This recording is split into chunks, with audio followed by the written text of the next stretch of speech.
recording, and we left off at... Oh yeah, we're going to talk about Jesus today. Well, we're going to read about Jesus today. Jeebus. Yep. Our Lord, our Savior, Jeebus. Okay.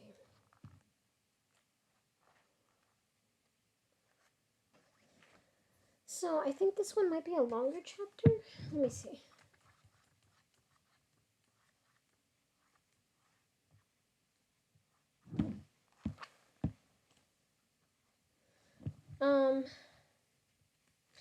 Yeah, it's a longer chapter than, how do I use this one? Yeah, this is a longer one than the last part, but it's still pretty short compared to the other ones.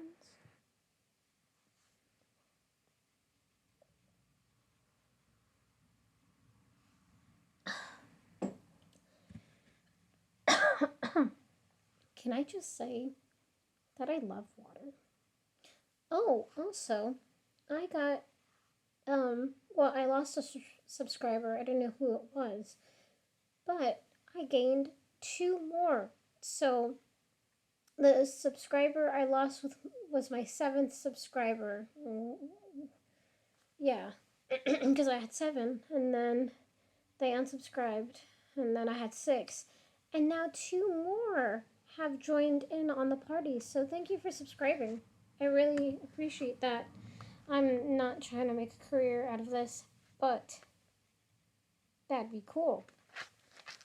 But I am doing this for the enjoyment of myself, because, you know, I read books I've started to read books a lot and out loud, and what a better way to do it than, you know, record it,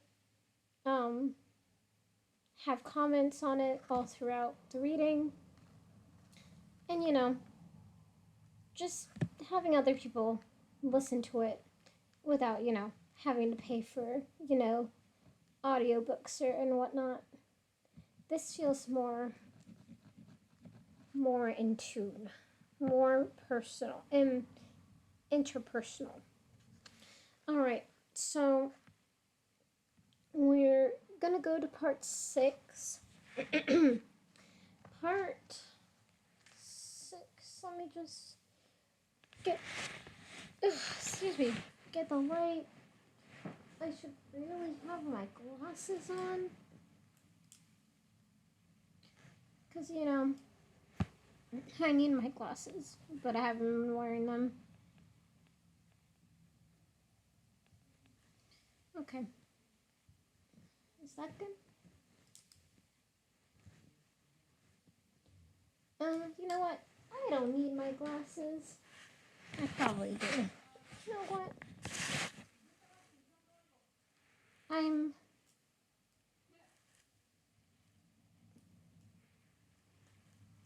I'm gonna clean my glasses, because I don't want people judging me silently. And I'm cleaning them with my pajamas, because that's what you need to do. You need to clean them with your pajamas.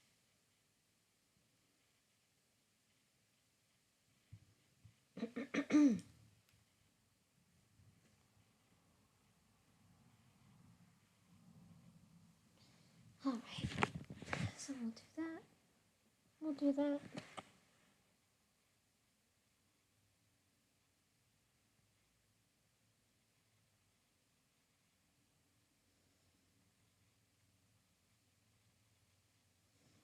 Sorry, I'm just checking something.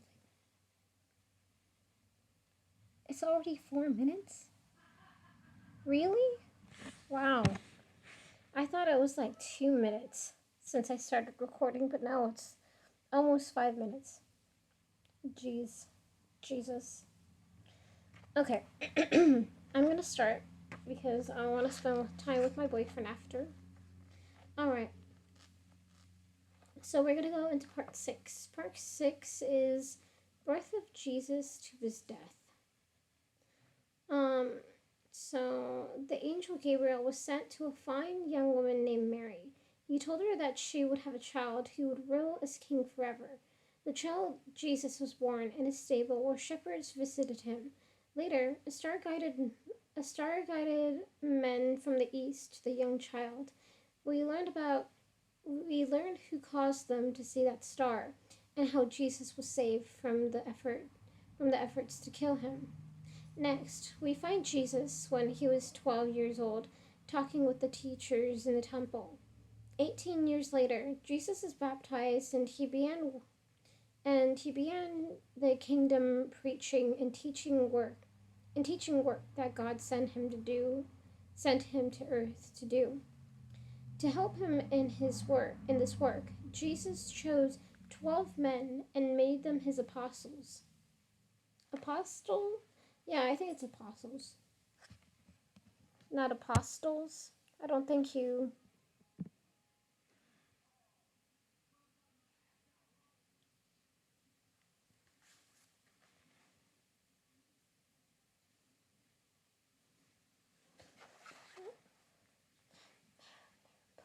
Jesus Christ. Yep.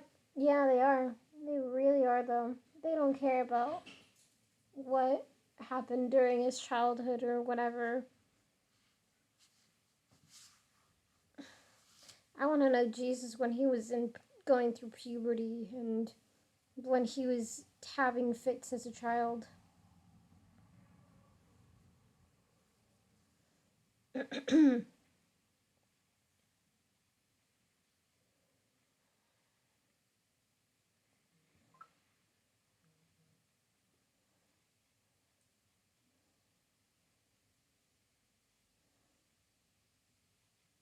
saw you typing something. Unless I'm wrong. I think 149.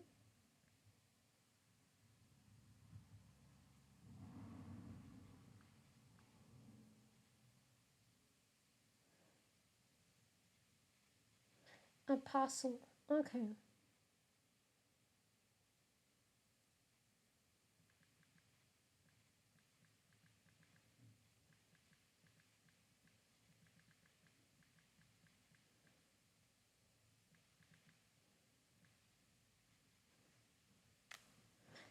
All right.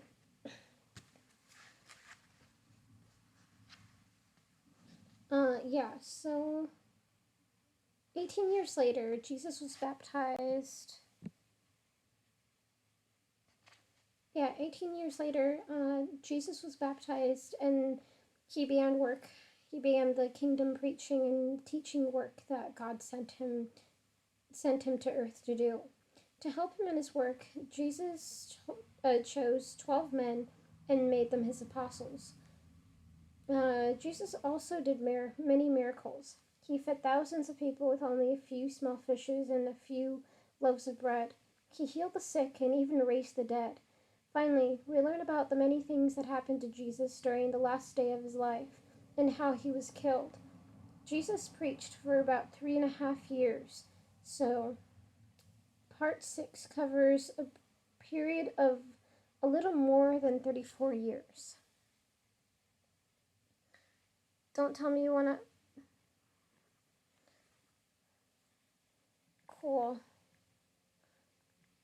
I'll be ready in about an hour.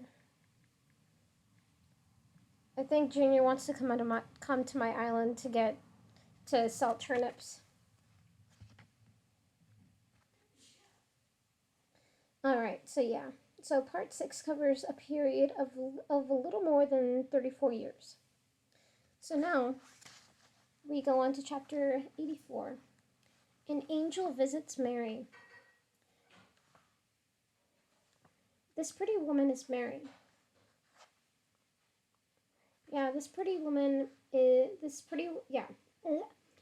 woman is Mary. She is an Israelitess who lives in the town of Nazareth. Uh, God knows that she is a very fine person. That is why he has sent his angel Gabriel to speak to her. Do you know what Gabriel has come to tell Mary? Let's see. Good day, you highly favored one, Gabriel says to her. Jehovah is with you. Mary has never seen this person before. She is worried because she doesn't know what he means, but right away Gabriel calms her fears. Don't be afraid, Mary, he says. Jehovah is very pleased with you. That is why he is going to do a wonderful thing for you. You will soon have a baby, and you are to call him Jesus. Gabriel goes on to explain, this child will be great, and he will be called Son of the Most High God. Jehovah will make him king, as David was, but Jesus will be a king forever, and his kingdom will never end. How can this all be? Mary asks. I am not even married. I have not lived with a man, so how can I have a baby? God's power will come upon you, Gabriel answers. So the child will be called God's son. Then he tells Mary, remember your relative Elizabeth?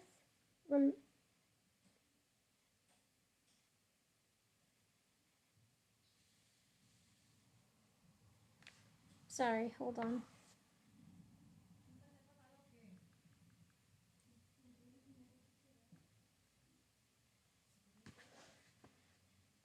Um, what is this? Uh,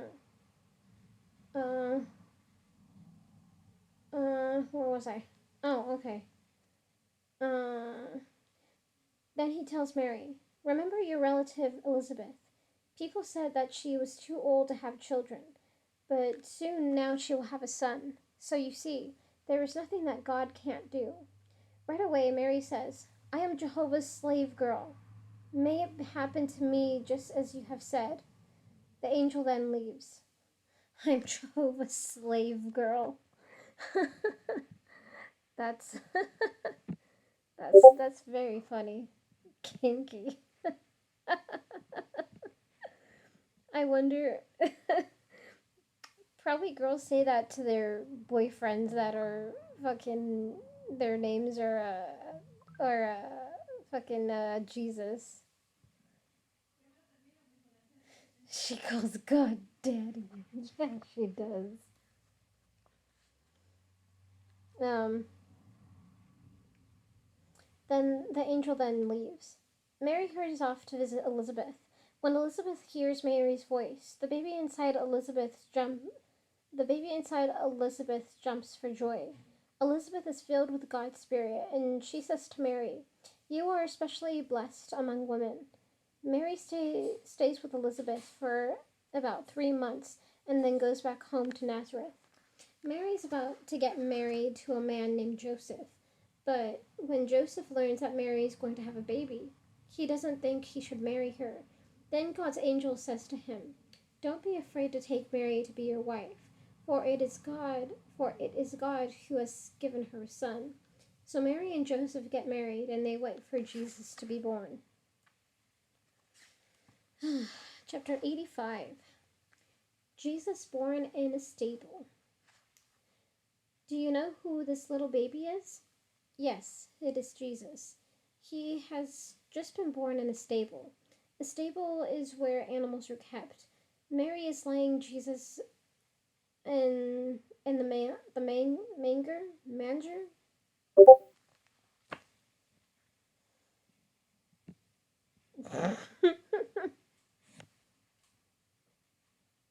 Hell yeah. Hold on, I need to see how this word is pronounced. Manger.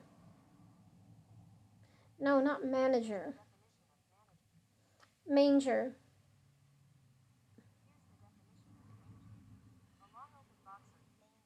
Oh yeah, it's manger. Okay. All right. Mary is laying Jesus in the manger, which is the place that holds the food for donkeys and other animals to eat. But why are Mary and Joseph here with the animals? There is no place for a baby to be born, is it? This is no place for a baby to be born, is it? No, it isn't. But this is why they are here. The ruler of Rome, Caesar Augustus, made a law that everyone must return to the city where he was born to have his name written in a book. Well, Joseph was born here in Bethlehem, but when he and Mary arrived, there wasn't any room for them anywhere. So they had to come here with the animals. And on this very day, Mary gave birth to Jesus. But as you can see, he is all right. You can see the shepherds coming to see Jesus. Can you see the can you see the shepherds coming to see Jesus? They were in the fields at night, taking care of their sheep, and a bright light shone all around them. It was an angel. The shepherds were very afraid. Hold on, I wasn't reading that correctly. Or I wasn't paying attention. They were in the fields at night, taking care of their sheep, and a bright light shone all around them. It was an angel.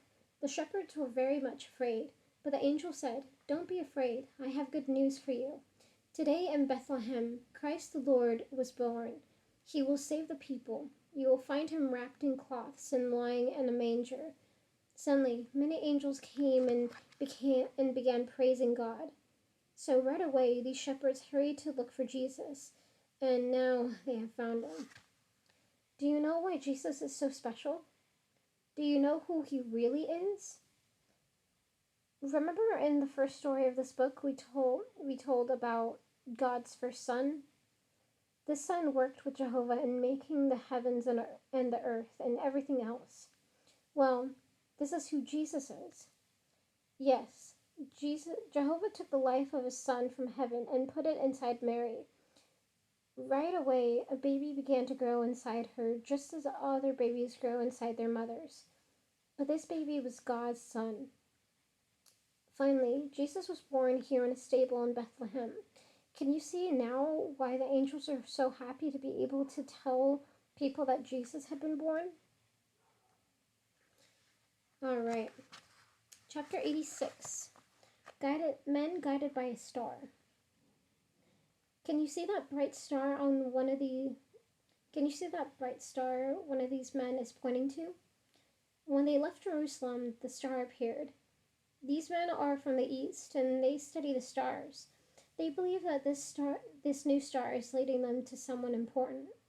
When the men get to Jerusalem, they ask, "Where is the child who is to be king of the Jews?" Jews is another name for the Israelites. We first saw the child star when we were in the east, the men said, and we have come to worship him. When Herod, who was king at Jerusalem, heard about this, he got upset. He did not want another king to take his place. So Herod called the chief priests and asked, "Where will the promised king be born?" They answered, "The Bible says in Bethlehem." So Herod called the men from the east and said, "Go make a search for the young child. When you find him, let me know. I want to go and worship him too." But really, Herod wanted to find the child to kill him.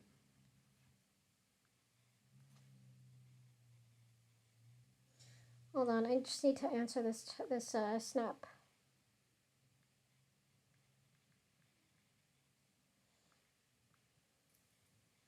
Cool. Okay. Then the star moves ahead of the men to Bethlehem, and it stops over the place where the child is. The men go into the house. They find Mary and little Jesus. They bring out gifts and give them to Jesus. But later Jehovah warns the men in a dream not to go back to Herod. So they return to their own country by another road. When Herod learns the men from the east have left for home, he gets very angry. So he gives the command for all the boys in Bethlehem 2 years of age and under to be killed. But Jehovah warns Joseph ahead of time in a dream, and Joseph leaves with his family for Egypt. Later, when Joseph learns that Herod has died, he takes Mary and Jesus back home to Nazareth. This is where Jesus grows up. Who do you think who do you think made the new star to shine? Wait, who do you think made that new star to shine? Remember, the men first went to Jerusalem after seeing the star. Satan, the devil, wanted to kill God's son, and he knew that King Herod of Jerusalem would try to kill him. So Satan is the one who must have made that star shine. Ooh, that's Satan, up to no good. Alright, chapter 87. Young Jesus in the temple. Look at the young boy talking to these older men. They are teachers in God's temple at Jerusalem, and the boy is Jesus. He has grown quite a bit.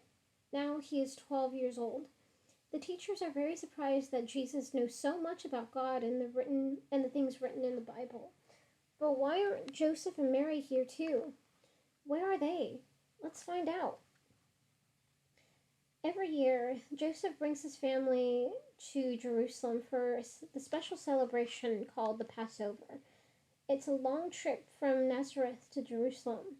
No one has a car, and there are no trains. They didn't have them in those days. Most of the people walk, and it takes them about 3 days to get to Jerusalem. By now, Joseph has a big family, so there are some younger brothers and sisters of Jesus to look after. Well, this year, Joseph and Mary have left with their children on a long trip back home to Nazareth. They think that Jesus is with others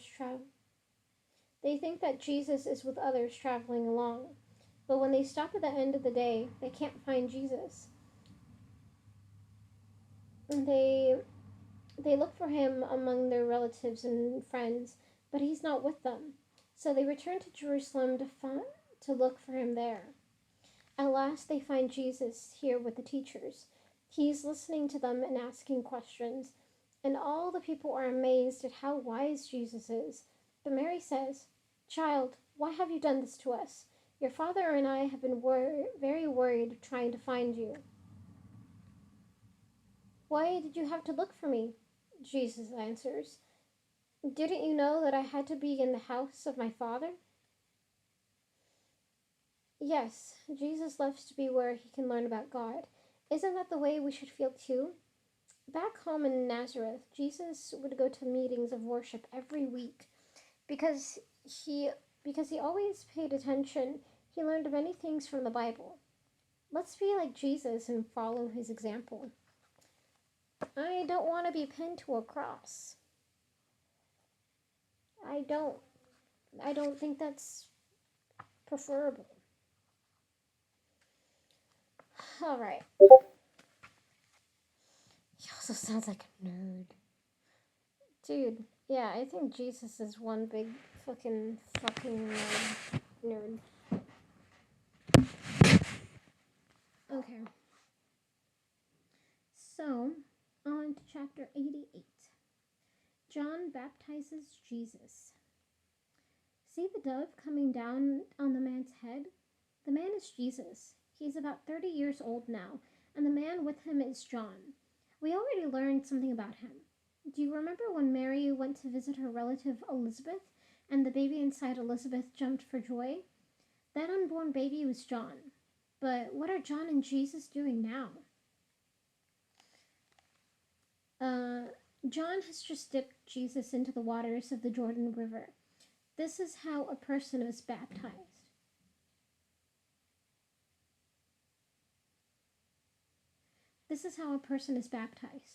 First, he is dipped under the water and then brought up again, because this is what John does to people. He's called John the Baptizer. But why has John baptized Jesus? Well, John did it because Jesus came and asked John to baptize him. John baptizes people who want to show that they are sorry for the bad things they have done. But did Jesus ever do anything bad to be sorry about? No, Jesus never did, because he is God's own son from heaven. So he asked John to baptize him for a different reason. Let's see what that reason is. Let's see what that reason was. Before Jesus came here to John, he was a carpenter. A carpenter is a person who makes things out of wood, such as tables, chairs, and benches. Mary's husband, Joseph, was a carpenter, and he taught Jesus to be one too. But Jehovah did not send his son to earth to be a carpenter. He has special work for him to do, and the time has come for Jesus to begin doing it. So to show that he has now come to do his Father's will, Jesus asked John to baptize him. Is God pleased with this? Yes, he is, because after Jesus comes up from the water, a voice from heaven says, "This is my Son, with whom I am pleased." Also, it seems that the heavens open up and this dove comes down on Jesus. But it is not a real dove.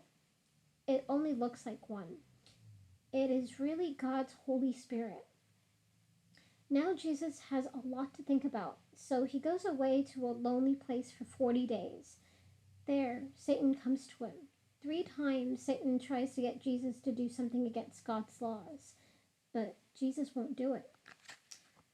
After that, Jesus returns and meets some men who become his first followers or disciples.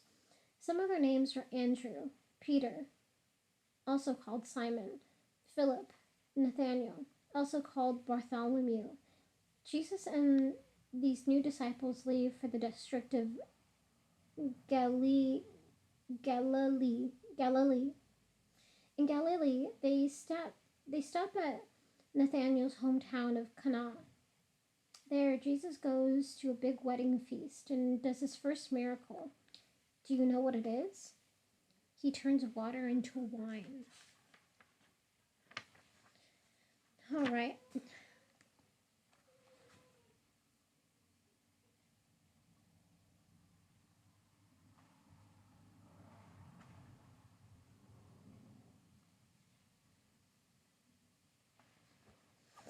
Chapter 89. Jesus cleans out the temple. Jesus looks really angry here, doesn't he? Do you know why he is so angry? It is because these men at God's temple in Jerusalem are very greedy, and they are trying to make a lot of money from people who have come here to worship God. Jesus would be very angry too, like right about now, with all the fucking mega churches and all the evangelicals and all that shit asking for donations.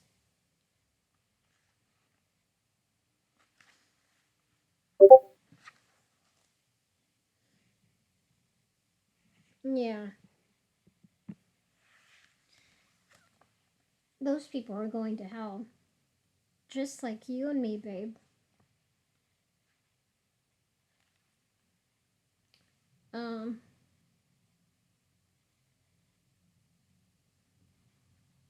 Yeah, they were trying to make a lot of money from people who have come here to worship God.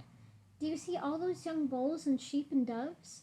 Well, the men are selling these animals right here at the temple. Do you know why? It is because the Israelites need animals and birds to sacrifice to God.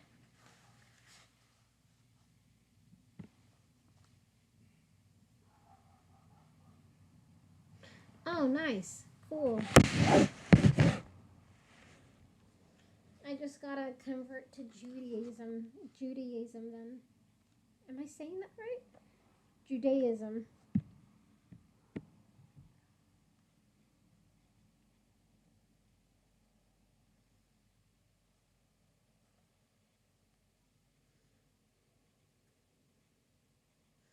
You can't saw it? Oh, I can see it? Without going there, I can see it. Is that way? You can say it, however. Alright,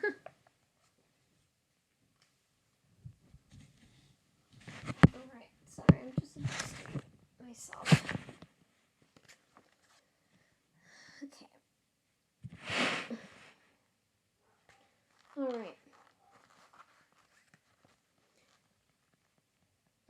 is because the Israelites It is because the Israelites need animals and birds to sacrifice to God. God's law says that when an Israelite did wrong, he should make an offering to God.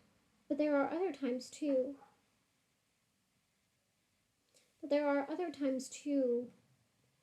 When Israelites had to make offerings. But where could an Israelite get birds and animals to offer to God? Some Israelites owned birds and animals, so they could offer these. But many Israelites didn't own any animals or birds, and others lived so far away from Jerusalem they couldn't bring one of their animals to the temple.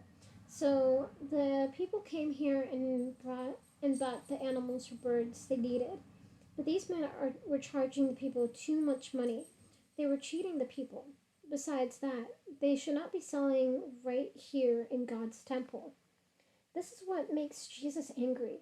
So he turns over the tables of the men with money and scatters their coins.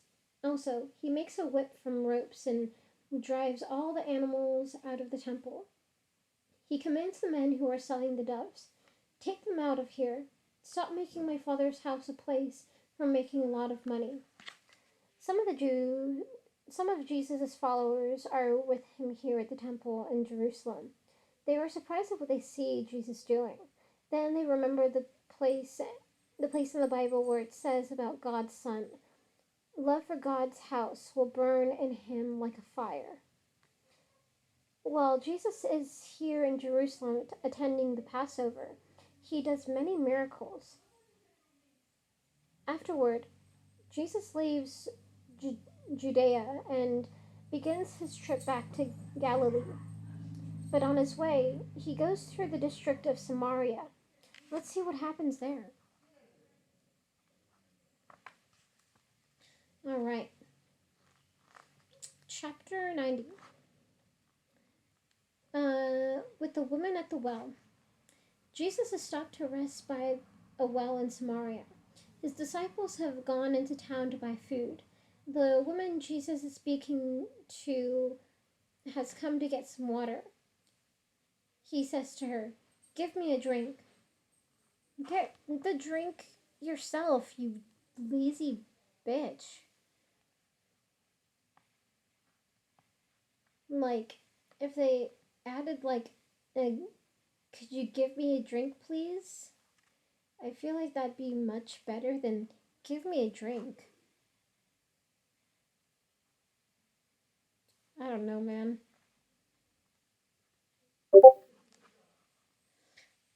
"Get me a drink, bitch ass mortal." Exactly. Alright. He says to her, "Give me a drink." This surprises the woman very much. Then he slaps her ass. Yep. This surprises the woman very much. Do you know why? It is because Jesus is a Jew and she is a Samaritan. And most Jews do not like Samaritans. They won't even talk to them. But Jesus loves all kinds of people. So he says, "If you knew who was asking you for a drink, you would ask if you knew who was asking you for a drink, you would ask him and he would give you life-giving water." Wait, let me read that again. If you knew who was asking you for a drink, you would ask him and then he would give you life-giving water. "Sir," the woman says, "the well is deep, and you don't even have a bucket. Where would you get this life-giving water?"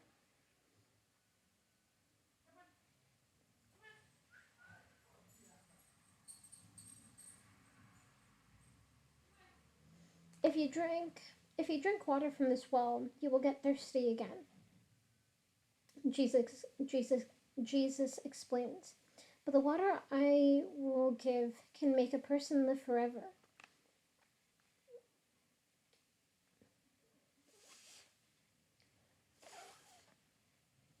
Sir, the woman says, the woman says, give me this water. Then I will never be thirsty again, and I won't have to come here to get water anymore. The woman thinks that the woman thinks Jesus is talking about real water, but he is talking about the truth concerning God and his kingdom. This truth is like life-giving water. It can give a person everlasting life. He lied to her. Why would he do such a thing? That's bad, Jesus. You should.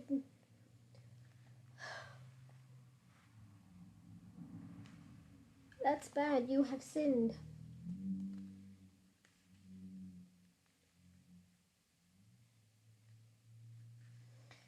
Um,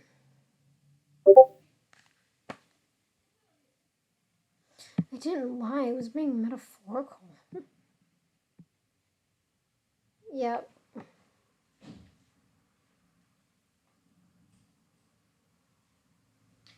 Uh, this truth is like life-giving water.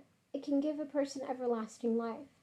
Jesus now tells the woman, go and call your husband and come back. I don't have a husband, she answers. You answered right, Jesus says, but you have had 5 husbands, and the man you are living with now is not your husband. The woman is amazed because all of this is true. How did Jesus know these things? Yes, it is because Jesus is the promised one sent by God, and God gives him this information. At this moment, Jesus' disciples come back, and they are surprised that he is talking to a Samaritan woman. What do we learn from all this? It shows that Jesus is kind to people of all races, and we should be too. Yes, we should be kind to everyone. Don't be racist. Don't be racist. Just don't. We all have prejudices, but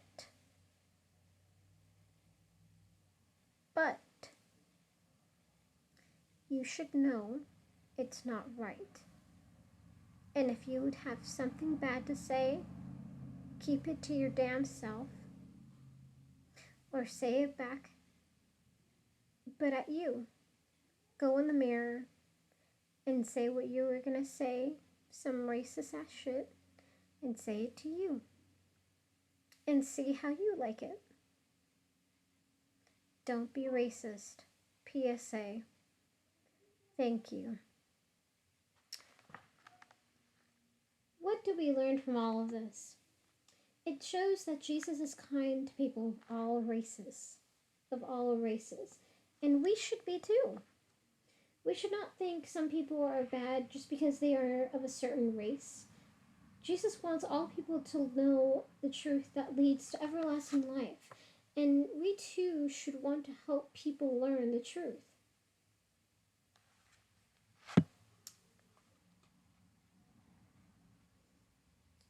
You know what gives you, well, not everlasting life, but doesn't make you age? Not being a bitch, not being a racist, not thinking about other people, not being angry. There's a lot of anger and racism. And you know what? That anger is going to come right back at you. And it's going to make you age.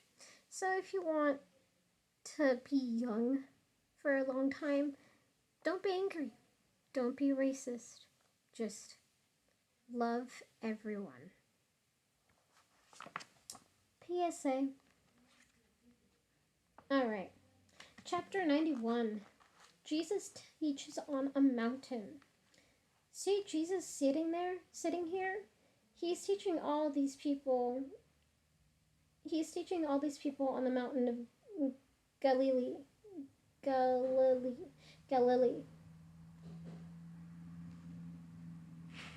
Oh, sorry, I just needed to crack my back.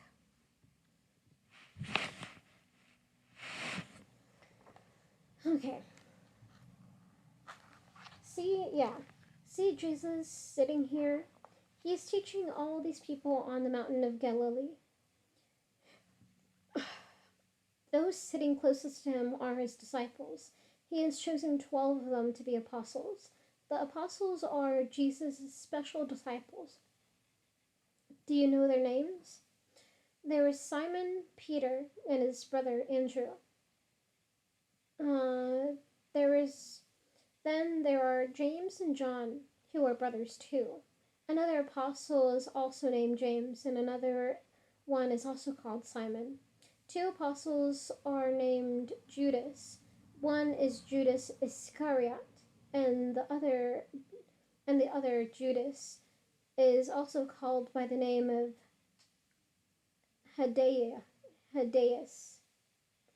Then there are Philip and Nathaniel, also called Bartholomew, and Matthew and Thomas. After coming back to Samaria, um, after coming back from Samaria, Jesus began to preach for the first time. The kingdom of the heavens is near. Do you know what that kingdom is? It is a real government of God. I don't like how they said government. I just don't like that. It is a real government. I like kingdom better, not government. Separation of church and state, make it happen. Because even though it's like a law, it's like still people that like use religion to justify the laws that they have enacted, and that's not cool because separation of church and state. Jesus. Okay. But yes, it is a real government of God. Jesus is its king. He will rule from heaven and bring peace on it, and he will rule from heaven and bring peace to the earth. The whole kingdom will be made into a beautiful paradise by God's kingdom. Jesus is here teaching the people about the kingdom. This is how you should pray, he is explaining. Our Father in heaven, let your name be honored. Let your kingdom come. Let your will be done on earth as it is in heaven. Many people call this the Lord's Prayer. Others call it the Our Father. Can you say the whole prayer? Jesus is also teaching the people how they should treat one another. Do for others what you want them to do for you, he says. Don't you like it when others treat you in a kind way? So Jesus is saying we should treat other people kindly. Won't it be wonderful in a paradise earth when everyone will do this? Yes, but also I think it's fun to have people not like each other, but like not in a racist way, just like in a drama way. Don't be racist, people. Please.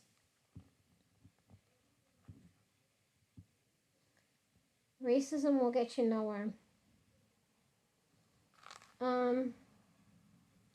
Yeah, won't it be wonderful in the paradise earth when everyone will do this? Yes. Alright, how many more?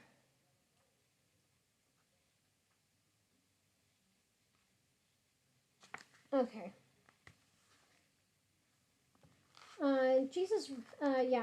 Chapter 92. Jesus raises the dead. The girl you see is 12 years old. Jesus is holding her hand, and her mother and father are standing close by. Do you know why they look so happy? Let's find out.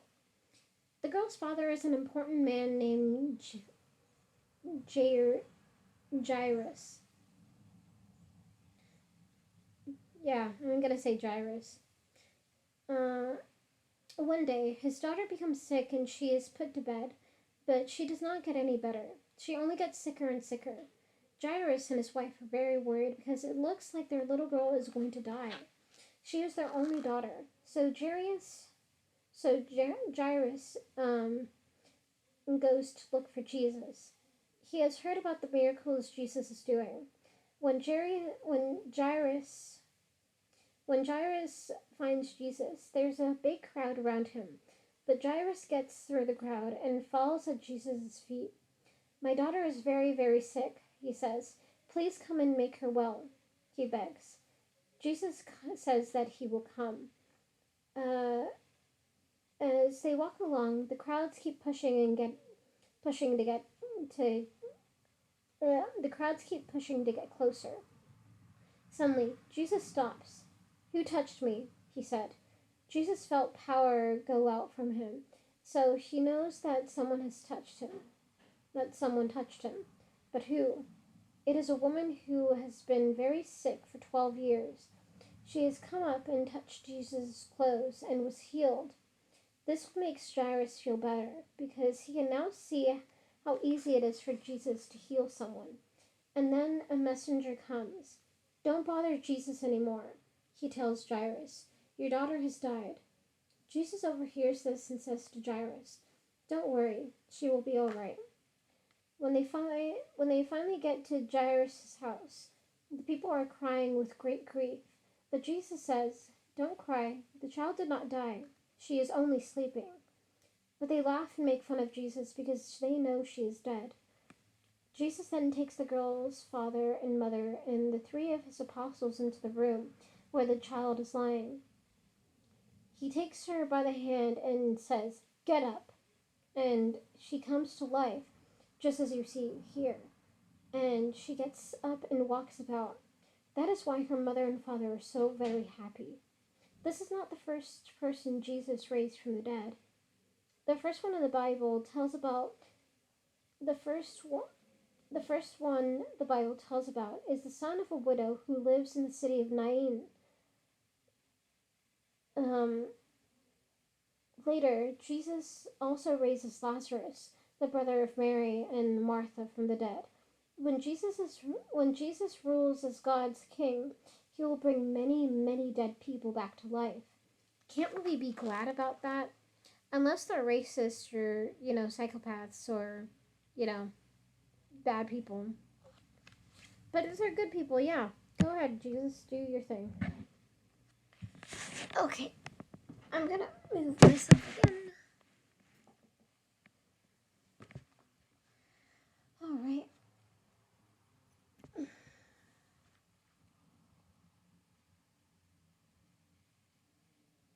Wait, he can't sell me turnips because it's gonna be 10. Fuck. It's okay. All right. Chapter 93. Jesus feeds many people. Something terrible has happened. John the Baptizer has just been killed. Herodias, the wife of the king, did not like him, and she was able to get the king to have John's head cut off. Damn, that sucks. When Jesus hears about this, he is very sad. He goes into a lonely place by himself, but the people follow him. When Jesus sees the crowds, he feels sorry for them. So he talks to them about the kingdom of God, and he heals their sick ones. That evening, his disciples come to him and say, "It is already late, and this is a lonely place. Send the people away so they can buy some food for themselves in the nearby villages." "They don't have to leave," Jesus answers. You give them something to eat. Turning to Philip, Jesus asks, "Where can we buy enough food to feed all these people?"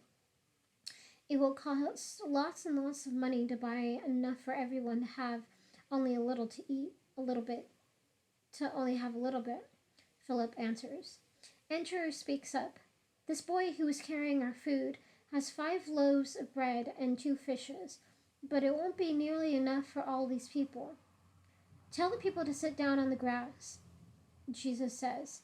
Then he thanks God for the food and starts breaking it into pieces. Next, the disciples give the bread and fish to all the people.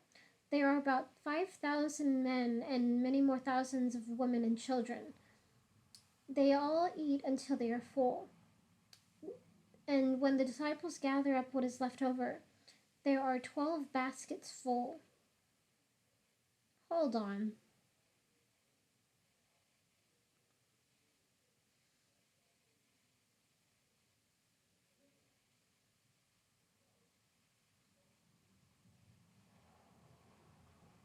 Okay, never mind.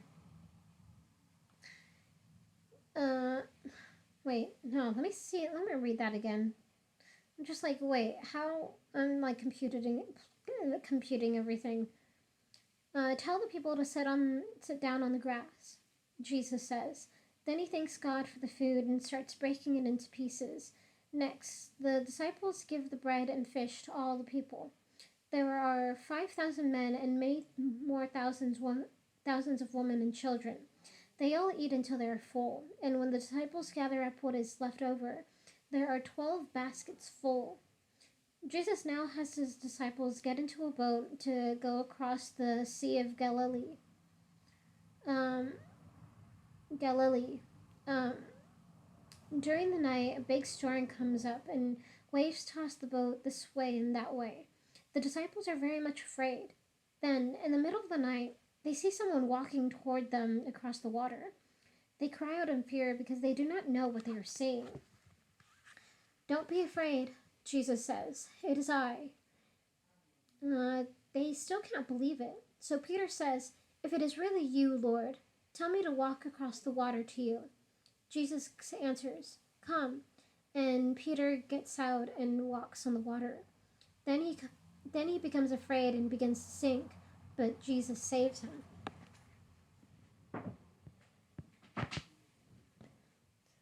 Fucking the magic didn't work because he didn't believe. Okay, there we go. My thing was dying.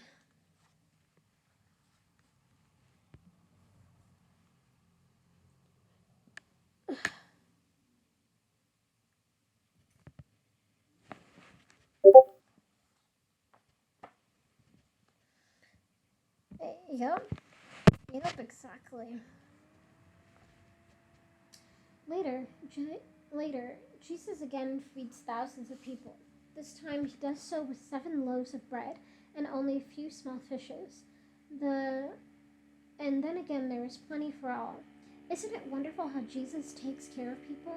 When he rules as God's king, we will never have to worry about anything.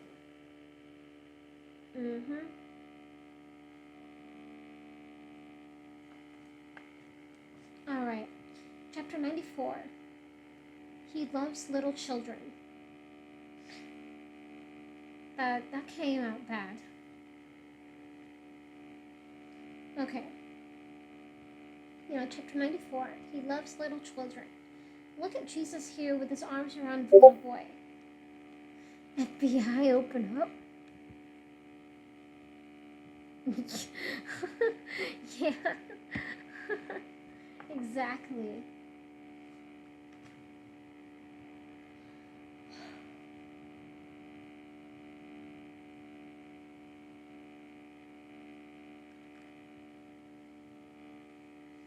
Alright.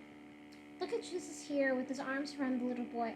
You can tell that Jesus really cares for little ones. The men watching are his apostles. What is Jesus saying to them? Let's find out. Jesus and his apostles have just come back from a long trip. Along the way, the apostles had an argument among themselves. So after the trip, Jesus asks them, What were you arguing about on the road? Really, Jesus knows what the argument was about, but he asks the questions to see if the apostles will tell him. The apostles don't answer because on the road they were arguing about which one of them is the greatest. Some apostles want to be more important than the others. How will Jesus tell them that it is not right to? How will Jesus tell them it is not right to want to be the greatest? Yeah, it's not the greatest because then you're gonna get, pinned to a cross in the end. So there's that. And also, he's the greatest, so the fuck you thinking? Anyway,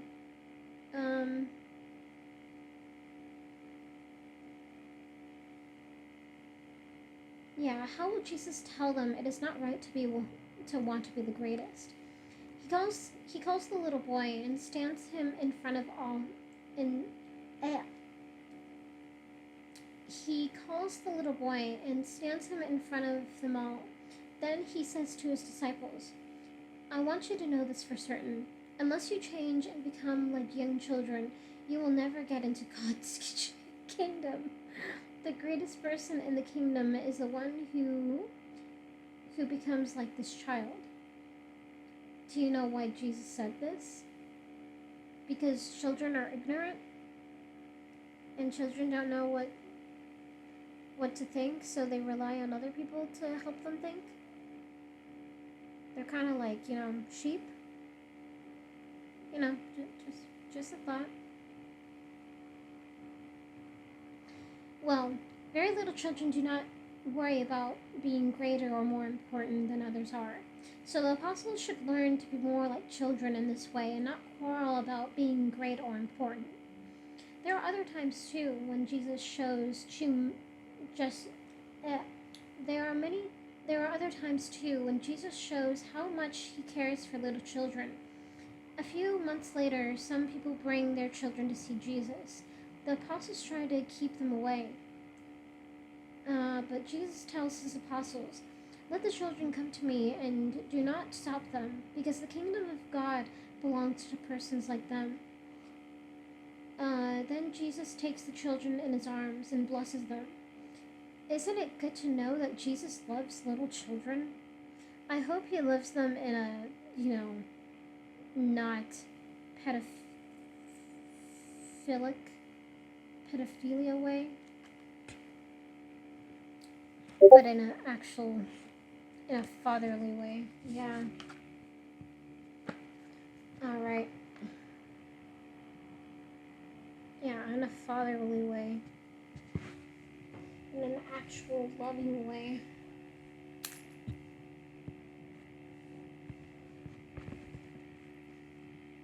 Alright.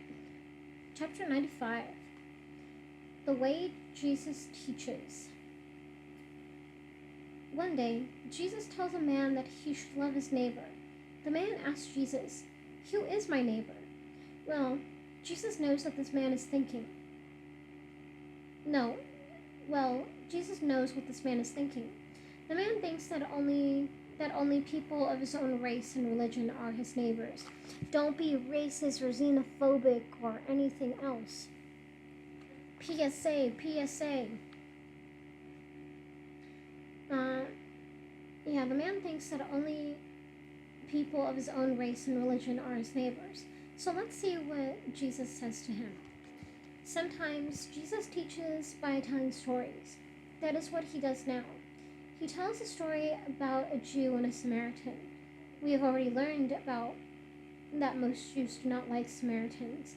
Well, this is Jesus' story. One day, there was a Jew going down a mountain road in Jericho, but robbers jumped him.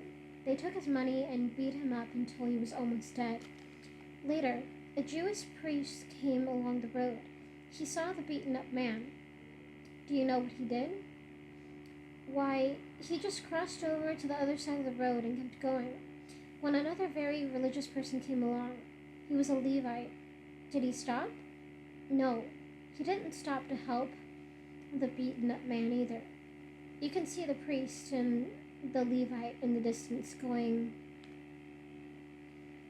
You can see the priest and the Levite in the distance going down the road.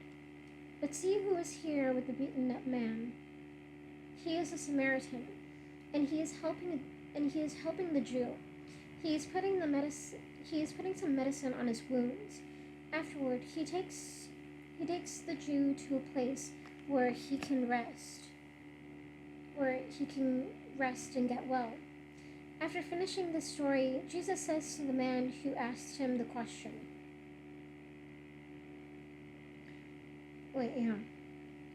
After finishing the story, Jesus says to the man who asked him the question, "Which one of these three do you think acted like a neighbor to the beaten-up man?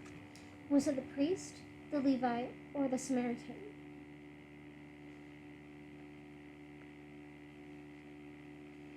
The man answers, the Samaritan, he was kind to the man who was beat up. Jesus says, "You are right. So go and treat others the same way as he did." Don't you like the way Jesus teaches? He can learn many important things if we listen to what Jesus says in the Bible, can't we? Well, something so simple as that story, many Christians and evangelicals, racist ones, won't get it. It's like physics for them. It's like rocket science. It's like studying to be an astronaut. That's how, they don't get it. Unless they have, a big change of heart, but, I don't know, man. Alright. Chapter 96. I just want to check something out real quick. Okay. Alright. 96. Jesus heals the sick. As Jesus travels throughout the land, he heals the sick. The news of these miracles is told about in the villages and towns all around. So people bring to him those who are crippled and blind and deaf, and many others who are sick. And Jesus heals them all. Over 3 years now have passed since John baptized Jesus, and Jesus tells his apostles that soon he will go up to Jerusalem where he will be killed and then rise from the dead. In the meantime, Jesus keeps on healing the sick. One day, Jesus is teaching on a Sabbath. The Sabbath is a day of rest for the Jews. The woman you see here has been very sick. For Jesus, for 18 years, she was bent over and couldn't... Sorry for those of you that have headphones. I apologize. I know my sensitivity might be, especially because I'm doing this on my laptop. I move it around a lot, and so you might hear a lot of noises, and I'm so sorry for that. I'm so grateful for you guys for putting up with that. Sorry. Okay. Anyway, thank you for your service. Anyway. For 18 years, she was bent over and couldn't stand up straight. So Jesus put his hands on her, and she begins to stand up. She is healed. This makes the religious leaders angry. There are 6 days in which we should work, one of them shouts at the crowd. Those are the days to come for healing, not on the Sabbath. But Jesus answers, "You bad men, any one of you would untie your donkey and take it out for a drink on the Sabbath. So shouldn't this poor woman who has been sick for 18 years be healed on the Sabbath?" Jesus' answer makes these bad men ashamed. Later, Jesus and his apostles travel on toward Jerusalem. When they are just outside the town of Jericho, 2 blind beggars hear that Jesus is passing by, so they shout, "Jesus, help us!" Jesus calls the blind men over and asks, "What do you want me to do for you?" They ask, "Lord, let our eyes be opened." Jesus touches their eyes, and right away they can see. Do you know why Jesus does all these wonderful miracles? Because he loves people and wants them to have faith in him, so we can be sure that when he rules as king, nobody on earth will be sick again. It'd just be nice to have no one be sick, ever. Okay, almost done. Maybe for 2 more minutes. Like I said, this one is a longer one. Alright. Chapter 97. Jesus comes as king. A short time after healing the 2 blind beggars, Jesus comes to a small village near Jerusalem. he tells two of his disciples, "Go to the village and you will find a young donkey. Untie it and bring it to me." When the donkey is brought to him, Jesus sits on it. Then he rides to Jerusalem, a short distance away. When he gets near the city, a large... so he's just like, "Steal a donkey for me."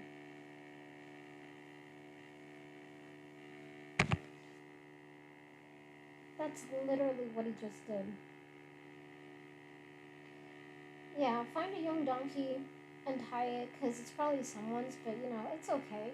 And just bring it to me. Because, I'm Jesus. I'm God's son. Yeah, Jesus, you're just promoting stealing. When the donkey is brought to him, Jesus sits on it. Then he rides to Jerusalem, a short distance away. When he gets near the city,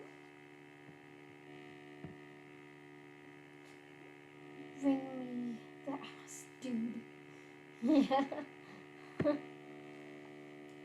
Then he rides to Jerusalem, a short distance away. When he gets near the city, a large crowd of people comes out to meet him. Most of them take off their coats and put them on the road. Others cut off branches of palm trees, and they put these on the road too, and they shout, "God bless the King who comes in Jehovah's name." Long ago in Israel, new kings would ride into Jerusalem on a young donkey to show themselves to the people. This is what Jesus is doing. But these people are showing that they want Jesus, and these people are showing that they want Jesus to be their king. But not all the people want him. We can see by what happens to Jesus. We can see this by what happens when Jesus goes to the temple. At the temple, Jesus heals people who are blind and crippled. When the young children see this, they shout praises to Jesus. But this makes the priests angry, and they tell Jesus, "Why do you hear what the children are saying?" "Yes, I do," Jesus answers. Did you never read the Bible where it says, 'Out of the mouths of little children, God will bring forth praise'? Out of the mouths of little children, God will bring forth praise. So the children keep on praising God's King. We want to be like those children, don't we? Some people may try to stop us from talking about God's kingdom, but we will keep right on telling others about the wonderful things Jesus will do for people. It was not time for Jesus to begin ruling as king when he was on earth. When will this time come? Jesus' disciples want to know. We will read about this next. Alright, chapter 98. On the Mount of Olives. This is Jesus on the Mount of Olives. The four men with him are his apostles. They are the brothers Andrew and Peter, and also the brothers James and John. That is God's temple in Jerusalem. You can see over there in the distance. It has been 2 days since Jesus rode into Jerusalem on the young donkey. It is Tuesday. Earlier in the day, Jesus was at the temple. There, the priests tried to grab Jesus to kill him, but they were afraid to do this because the people liked Jesus. "You snakes and sons of snakes," Jesus called those religious leaders. Then Jesus said that God would punish them because of all the bad things they had done. After that, Jesus came up to the Mount of Olives, and when these four apostles started asking questions, do you know what they were asking Jesus? The apostles were asking about things in the future. They know that Jesus will put an end to all badness on earth, but they want to know when this will happen. When will Jesus come again to rule as king?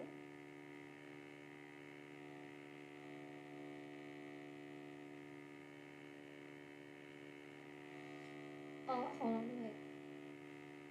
They want to know that Jesus will put an end to all badness on earth, but they want to know when this will happen. When will Jesus come again to rule his kingdom? Jesus knows that his followers on earth will not be able to see him when he comes again. This is because he will be in heaven and they will not be able to see him there. So Jesus tells his apostles some of the things that will be happening on earth when he is ruling as king in heaven. What are some of those things? What are some of these things? Jesus says there will be great wars. Many people will be sick and hungry. Crime will be very bad, and there will be big earthquakes. Jesus also says that the good news about God's kingdom. Jesus also says that the good news about God's kingdom will be preached everywhere in the earth. Oh, that's nice. The good news is, we're spreading the word, but bad news is, earthquakes and illness and crime and war. But we're spreading the word, so it's good.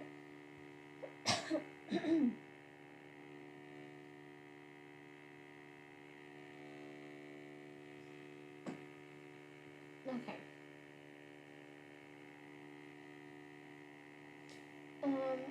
What was I gonna say? What was it? Yeah.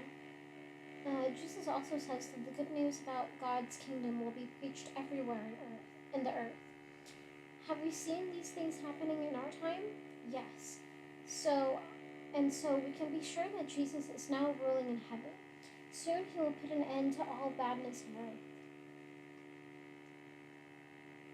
Alright, almost done, thank God. I'm just like, I want to be done reading. Okay. And there's that. Because I needed to put it on lap desk because it was getting hot. Excuse me. Okay. Chapter 99. Okay. Chapter 99. In an upstairs room.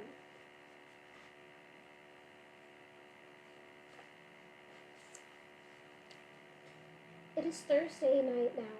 2 days later, Jesus and his 12 apostles have come to this large upstairs room to eat the Passover meal. The man you see leaving is Judas Iscariot. He is going to tell the priests how they can get Jesus. Just the day before, Judas went to them and asked, "What will you give me if I help you catch Jesus?" They said, 30 silver coins. So Judas is now going to meet these men so that he can lead them to Jesus. Isn't that terrible? No. The Passover meal is finished, but Jesus now begins another special meal. He hands his apostles a loaf of bread and says, Eat it, because this means my body, which is to be given. Eat it, because this means my body, which is to be given for you. Then he hands them a glass of wine and says, Drink it, because this means my blood, which is to be poured out for you. The Bible calls this the Lord's evening meal, or the Lord's Supper. The Israelites ate the Passover to remind them of when God's angel passed over their houses in Egypt, but killed the firstborn in the houses of the Egyptians.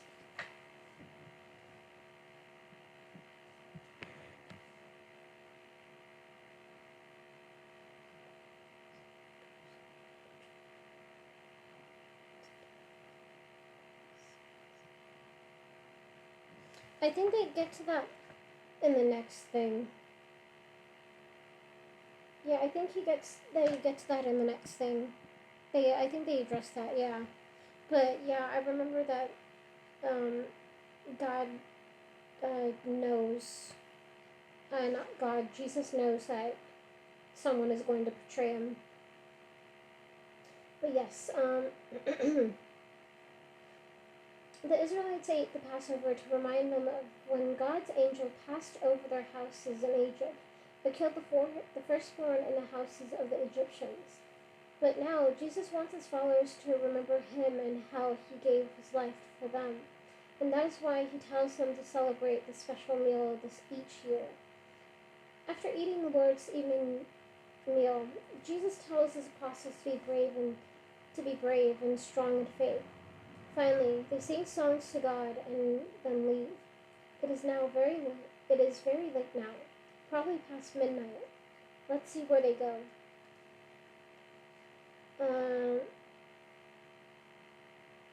Chapter 100. Jesus in the Garden. After leaving the upstairs room, Jesus and his apostles go out to the garden of Gethsemane.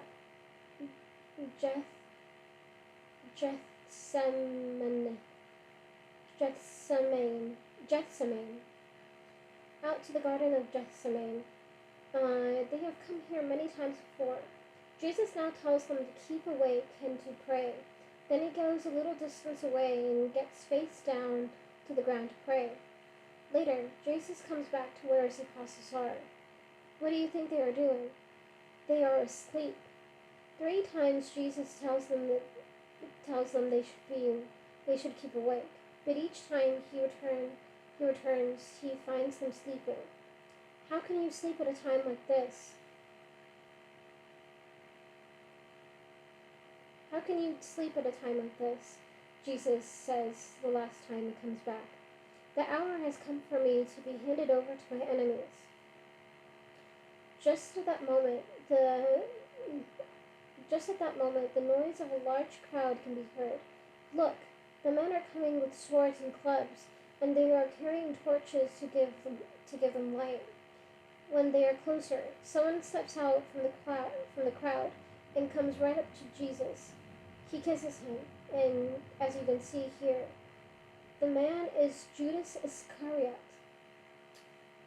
Why does he kiss Jesus?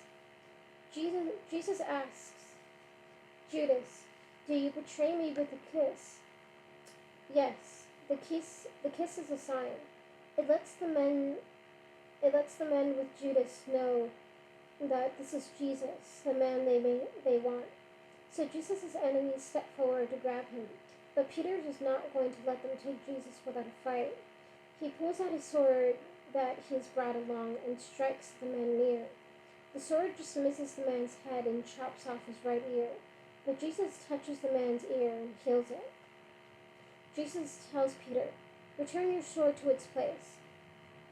Don't you think that I can ask my Father for thousands of angels to save me? Yes, he can. Yes, he can.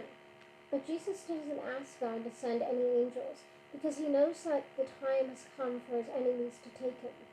So he lets them lead him away. Let's see what happens to Jesus now. Alright, last chapter. Thank God. Chapter 101. Jesus is killed. Look at the terrible thing that is happening. Jesus is being killed. They have put him on a stake. Nails are driven into his hands and feet. Why would anybody want to do this to Jesus? It is because some persons hate Jesus. Do you know who they are? One of them is a wicked angel. One of them is the wicked angel, Satan, the devil. He is the one who was able to get Adam and Eve to disobey Jehovah. And Satan is the one who got the enemies of Jesus to commit this terrible crime. Even before Jesus is nailed here on the stake, his enemies do mean things to him. Remember how they came to the Garden of Gethsemane and took him away? Who were those enemies? Yes, they were the religious leaders. Let's see what happens next. When Jesus is taken by the religious leaders, his apostles run away. They leave Jesus alone with his enemies because they become afraid. But the apostle Peter and John do not go very far away. They follow along to see what happens to Jesus. The priests take Jesus to the old man Annas. uh, who used to be the high priest. The crowd does not stay here long. They, they next take Jesus to the house of Caiaphas, who is now the high priest. Many religious leaders have gathered at his house. Here at the house of Caiaphas, they have a trial. People are brought in to tell lies about Jesus. The religious leaders all say, Jesus should be put to death. Then they spit in his face and hit him with their fists. All while of this going on, Peter is outside in the yard. It is a cold night, and so the people make a fire. While they are warming themselves around the fire, a servant girl looks at Peter and says, "This man was also with Jesus." "No, I wasn't," Peter answers. 3 times people say to Peter that he was with Jesus, but each time Peter says it is not true. The 3rd time Peter says this, Jesus turns and looks at him. Peter feels very sorry for telling these lies, and he goes away and weeps. As the sun starts to come up on Friday morning, the priests take Jesus over to their... Hold on, just 1 second.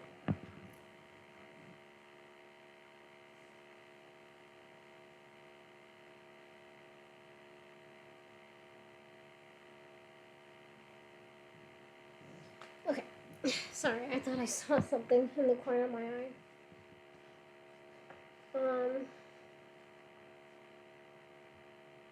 As the sun starts to come up on Friday morning, the priests take Jesus to their big meeting place in the Sanhedrin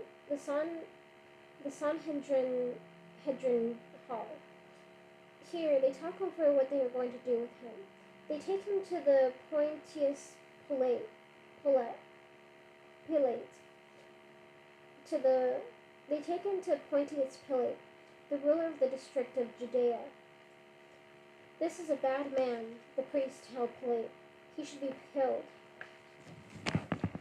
Okay, I'm gonna switch again. I'm gonna move again. Yeah.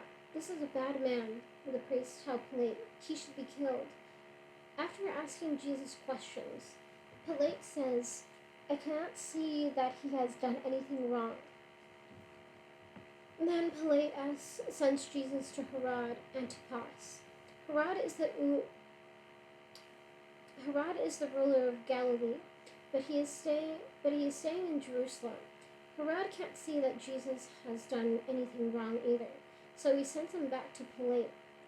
Pilate wants to let Jesus go, but Jesus' enemies want another prisoner to be let go instead. This man is the robber Barabbas. It is now about noon when Pilate brings Jesus outside. He says to the people, "See, your king." But the chief priests yell, "Take him away, kill him, kill him." So Pilate lets Barabbas go free, and they take Jesus away to be killed. Early Friday afternoon, Jesus is nailed to a stake. You can't see them in the picture, but on each side of Jesus, a criminal is also being put to death on a stake. Shortly before Jesus dies, one of the criminals says to him, "Remember me when you get into your kingdom." And Jesus answers, "I promise you that you will be with me in paradise." Isn't that a wonderful promise? Do you know what paradise Jesus is talking about? Where was the paradise that God made at the beginning? Yes, on earth. And when Jesus rules as king in heaven, he will bring this man back to life to enjoy the new paradise on earth. Can't we be happy about that? Alright, and that is the end of part 6. Yeah, it was part 6. Yeah. God damn it, I'm gonna have to look again. Yeah, I think it was part 6. yeah, part 6. Thank you so much for watching. Bye bye.